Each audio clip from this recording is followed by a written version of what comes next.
All right. Hey, everybody. Happy Tuesday evening. Let's get into it. I am putting out a much later video than normal. I was watching the State of the Union address, but I still wanted to get a video out. So that way to provide some value to people that are watching. So let's go everything that I did today. So first of all, gold. I got out of gold. I really did not want to. I was going to see how it acted around this area. It wasn't bad, right? Wasn't necessarily good. So, and this was, kind of in this whole area right here. And after this sell-off, getting back up into this area in here, I had closed that position out. That position was calls in GLD. And this still looks really good. I am still in the mindset of taking what is given. Not in the mindset of letting things run just yet. Obviously, that could be the wrong call, but I rather that be the wrong call than the right call. I'll take what is given for now until proven otherwise. So gold, those were April 17, expiration $265 strike price. $715 is what I paid for them. Sold them $835, which is a 17% gain. I still think gold looks good, and we might as well just move right on over into silver.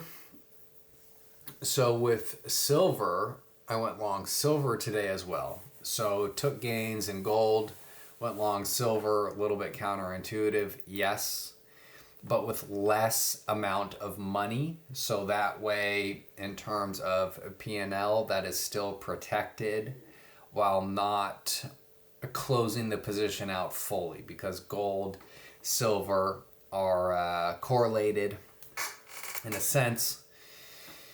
Silver looks good from a risk to reward standpoint, and so does gold for that matter.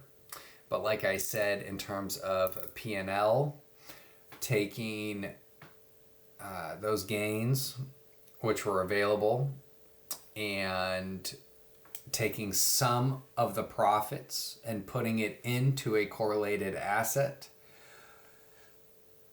while still not spending all of my profits in a correlated asset, I figured that was a good strategy.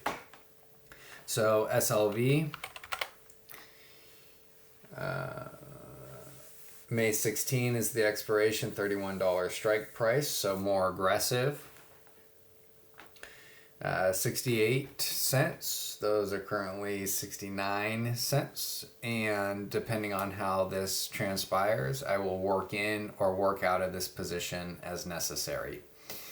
Any close below the 21-day moving average on this one, I will get out. Like I said with gold yesterday, where I will give it wiggle room below the 21-day moving average. For this one, I will not. Depending on the strength of silver or gold tomorrow, I will add to this position. Looking for right around $30-ish price target, meaning I will probably exit prior to that. Now looking at silver down here, around the 20 stochastic, back above, 50 RSI. Gold is looking good. Silver is, looking good. Had a pretty strong day today. Back above the 21-day, moving average. So you've had the pullback and now a rebound. So this is a confirmed rebound. We will see if this has any strength in this rebound or not. This is a trade that suits my style, and we will see if this works out. Now let's look at some gold miners. Yeah, pretty strong day. AGI looks okay. A little bit funky, right? It doesn't really pass the eye test for me. What are you risking on this one? It's not very cut and dry for me. But, regardless, down here on 40 stochastic,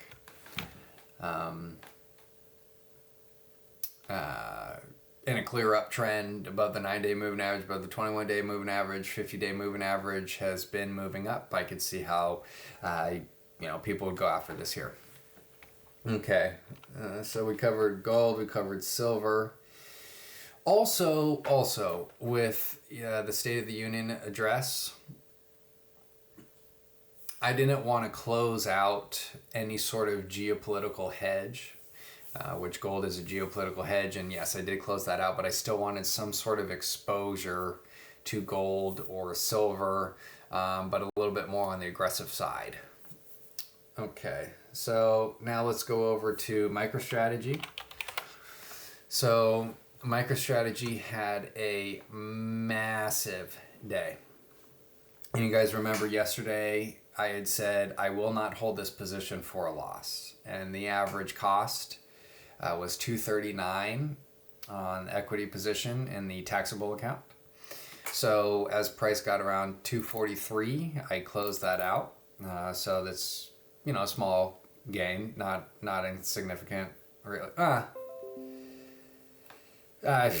Nothing of noteworthy. However, in some non-taxable accounts, I didn't close that position out. That is around 238 for the average cost basis. But in the taxable account, what I did is got back into, after I closed the position out today, I got back into MicroStrategy for an average cost of $258 and some change. Huge, strong day for MicroStrategy. We'll see how this acts around the $300 price target. Given the strength of this today, I will give this position some wiggle room now. Yesterday, I was not willing to give this position any wiggle room. Today, it is proven to give it some wiggle room. So I may add to this, subtract. We'll see what happens. We'll see what happens around the $300 price target. As of now, a decent cushion. And we'll see how this one plays out. All right, since we're on MicroStrategy, let's go over Bitcoin. And, strong day today. Bitcoin is still not in an uptrend, so don't get all excited. But, really strong day. Okay, let's look at some Bitcoin miners. Let's look at Marathon. Looks horrible. CleanSpark. Looks horrible. Hut Mining. Looks horrible. And that's it. Wasn't Bitfarms. It's another one. Looks horrible. Yeah, looks horrible. So that goes into the bearish camp for Bitcoin. Let's see this. I wonder why MicroStrategy is doing so good after hours. It's probably because he's going to meet with President Trump. 279.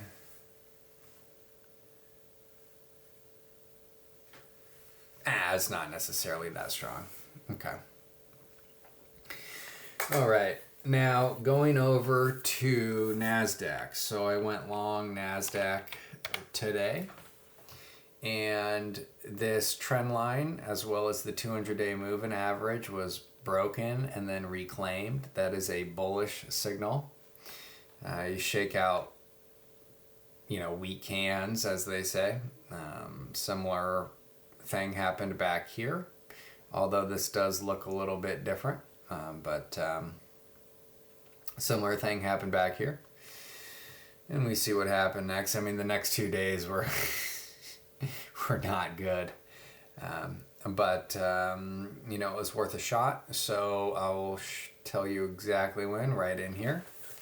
Right around 10:50 in the morning Pacific time, I went after this with a fairly aggressive position. And as the day was progressing, these were up huge. And then, you know, it's funny the saying, you know, equities take the stairs up and the elevator down, right? This is the perfect example of it. You know, this is over what, like 5 hours of price action. That was huge, very powerful, only to be completely reversed in 20, 30 minutes. But anyway, so those are, you know, leveraged index, which I love using, TQQQs. April 17 is the expiration, $73 calls, $5.25 is what I pay. Those are currently $5. TQQ, yeah, so, you know, whatever. I don't look at this, right? You know, you look at the Qs. So, yeah, you know, my thoughts on this towards the end of the day, absolutely blasted. Decent after hours. And now let's go over Mag 7 and then other indexes, and then we'll go over into futures trading and then call this one a night as it is late. So I already gave my opinion on NASDAQ. We'll go over to ES, similar sort of thing. Although it does not look nearly as good as NASDAQ, but held the 200-day moving average. Dow does not look good, but you know, this sort of area here is a support area, and it's holding that for now. All right, we'll go over to Russell. Russell looks bad, although this is a fairly bullish. If you're looking at, you know, a bullish short-term indicator, it is a bullish short-term indicator. Long-term, this is 100% no-go for now. All right, let's go over Mag 7. So NVIDIA gave this back around 120. That's what you don't like to see. This does not look good. Apple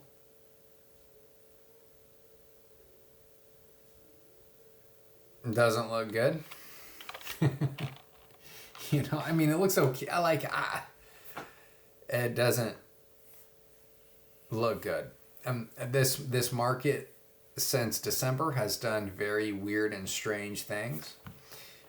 Friday being one of them. With Apple, I mean, this is insane strength, only to get sold off. Google.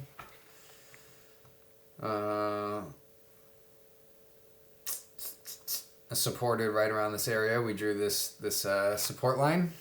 You know, it's nothing exciting here. Microsoft, I think, same thing. You know, these things are barely holding on, right? Microsoft, Google, Amazon. Off the 200-day moving average, again, you know, barely holding on, right? Google, let's look at Netflix, and then we'll go to Meta and Tesla. Okay day for Netflix, it's holding on. I don't know what else to say. Tesla, Tesla was down pretty big at one point. Man, it closed down pretty substantially. Yeah, see, that's what I was saying. You know, you got, although it did look good, I mean, you still have this gap to fill here as well as this gap to fill here. You know, it's a tricky one, right? It's a very tricky one. But yeah, I mean, you're getting close to the point where for some sort of trade, the risk to reward is looking very good in extreme levels. So there's that. Now let's go over some other commodities. We look at gold, silver. So let's go over corn here, and I think corn could be something to go after tomorrow. I have that written down here, and when I'm talking about that, I'm talking about futures. So let's see if we can come up with any sort of price movement here. Whoa. So yeah, let's see, what are we risking here? What do we do? This is a pretty good looking bottoming formation. Yeah, same with this. Yeah, see, this looks really good. Yeah, so the plan for corn tomorrow will be to wait for the stochastic on a 5-minute chart to go down around 20. Then, depending on the chart pattern that forms, I will go after this.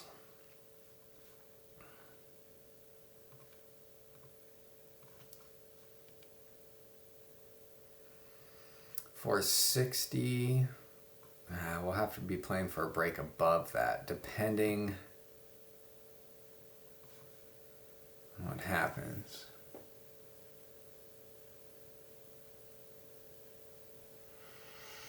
No, that's not necessarily true. There'll be plenty of wiggle room with corn tomorrow. So, tomorrow, corn, that'll be really exciting. I've not gone after corn in a while. Bringing it back. So we will report back on how I do with corn tomorrow, assuming there is a setup to trade for me. All right. So now that's it. Let's go over my futures trading today.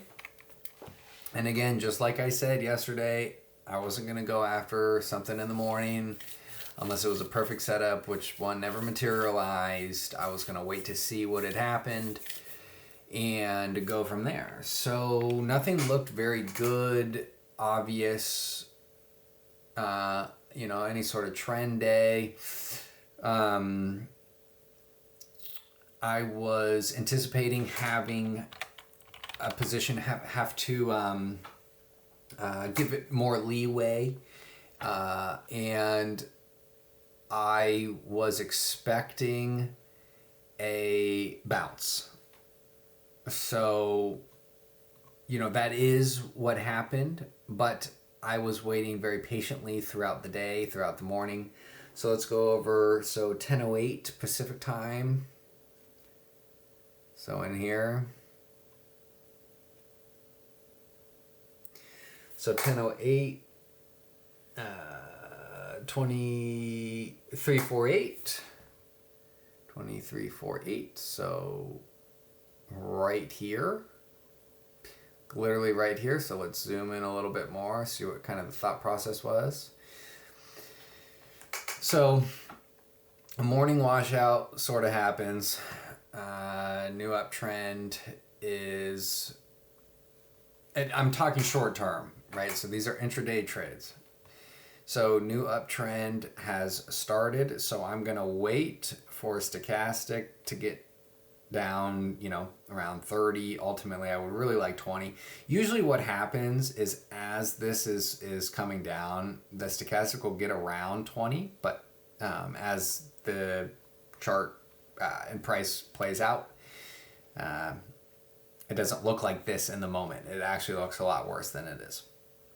So this was pretty strong, very strong, worth it to go after. You would play this where somewhere around here would be, where you would close this position out. And like I said, I was anticipating this to be, to have to let, on a day like today, to have to let the position be a little bit more loose and wide. So a 20-ish point swing or so.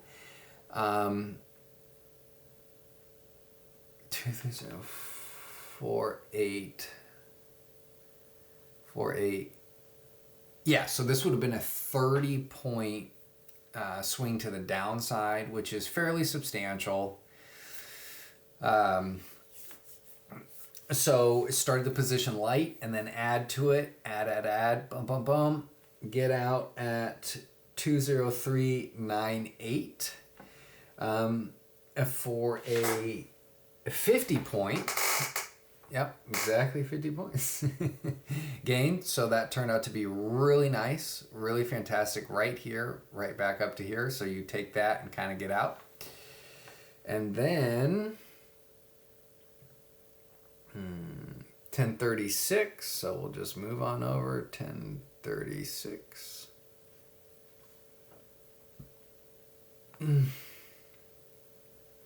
Yeah, so again, look at this. Pull back, boom, strength. 1036, so 20397 is where I got in, got out 20421. 20397. Okay, so right here.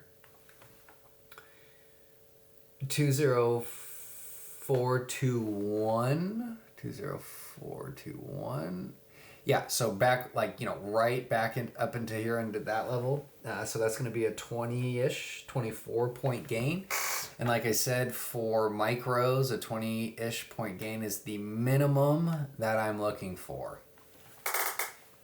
So that one worked out nicely. And then 1241, and this one is interesting.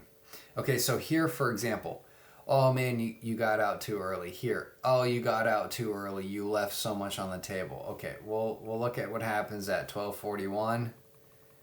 Yeah, and did I leave a lot on the table?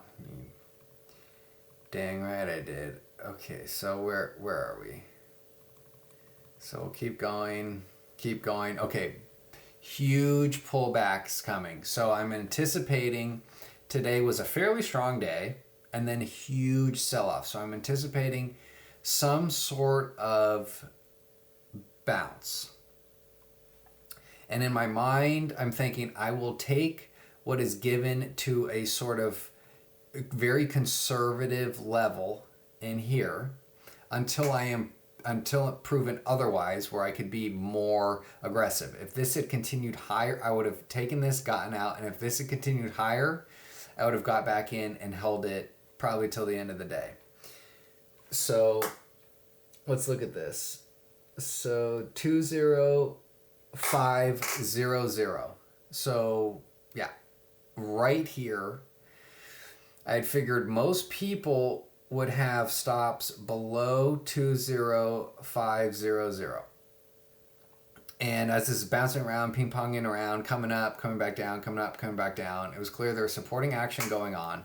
So I get in right here, took this up to a very conservative area of 20548. That is 48 points, and that is a fantastic move. And as we see, price did not continue. So I take what I would consider a more high probability trade, conservative. And if the market proves to me that I can be more aggressive than I would have been. But so you close this position out and look what happened to price. Just gets smoked. After this, boom, right? And so then this is all after hours, but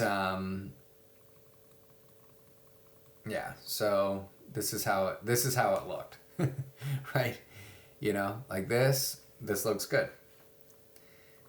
Very next hits this basically right where I set the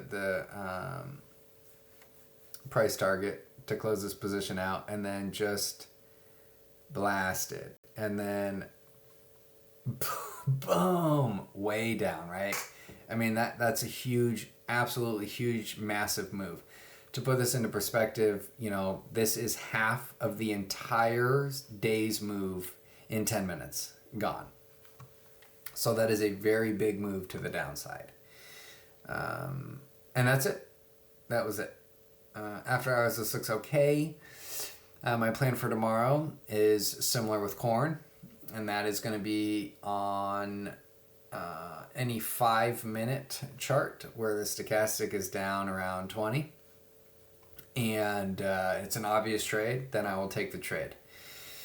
Just like I will for corn, and that is it. And I will see you guys tomorrow. Maybe a longer, more exciting video tomorrow, but yeah, it's getting late. So, yeah, I just wanted to get a video out there and hopefully help somebody out. So we'll see you tomorrow.